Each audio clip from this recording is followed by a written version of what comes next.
So, the Jimmy Deadman communion, what can I say? It's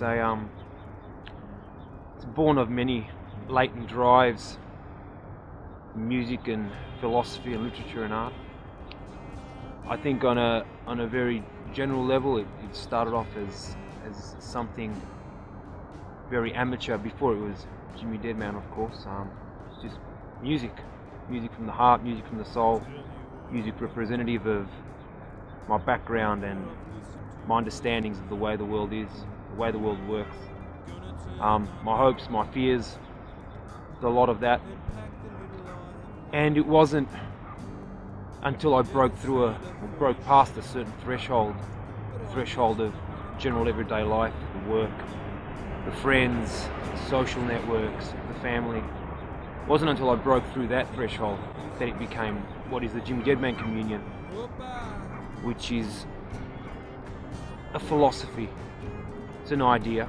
That's why it's a communion. The dead man, of course, not having any major negative implications. I think it's the philosophy of death and rebirth, and having to go to that point, push yourself to that level where things quite don't make sense anymore. That abyss, and then from there express the joy and celebration of life.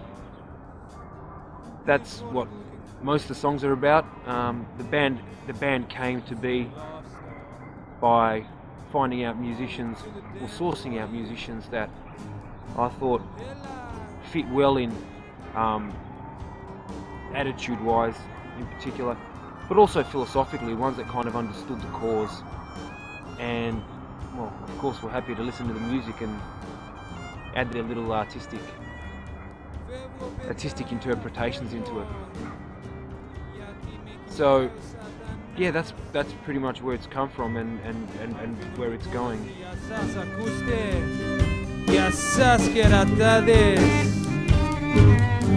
Gonna buy myself a caravan from the side of some old dirty road, drop it in a valley near a creek. So the Jimmy Deadman communion has been gigging for about a year now with various lineup, different musicians. Of course, we've had our good and our bad, the ones we've gotten along with and the ones we haven't. The gigging's been fantastic. It's been one of the most enjoyable and one of the most, I think, tricky aspects of the communion. It's one thing to write the songs and to play them and to learn them and rehearse them, to go out to perform them and have the same feel and the same comfort and the same command of the songs is not as easy as it seems. It's an art and skill in itself. And I remember Leonard Cohen once saying that songs don't come from an ether, they come from a lot of blood, sweat and tears. And there's a certain command that you need to get of them before you go out and perform them and make them feel like they do feel when you first write them at home or in the rehearsal studio. But back to the gigging, the gigging's been an interesting experience because it's not just about gigging, it's also about promotion. So Jimmy Deadman's had to take on the promotional aspect of the band and the music. And that includes things which I probably would have never touched upon before, for example, on social networking sites. I'm a firm believer in the very traditional promotion of posters and radio programs and TV stuff like this. But it seems like social networks are more and more important to help to get the word out there. So we are on board. There are MySpace sites and there are Facebook sites, and there's even a newly born Twitter rambling by Jimmy Deadman, if anyone's ever interested. But that's the way we learn to get our gigs out and get a fan base and get people on board. So we've played at a lot of places throughout Melbourne, and there is one up and coming gig which is probably our biggest so far, based on a project that I thought would be a good endeavour in getting a number of local outfits together. It's called the Doghouse Music Roadshow, and it's at the Caravan Music Club on Saturday the 13th of August starting at 8.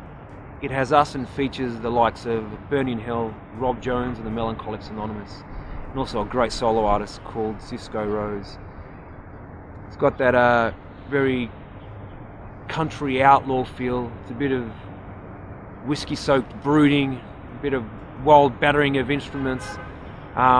Tries to bring out our primal instincts after we've come to our true metaphysical understanding. So if anyone's free on that night, come along.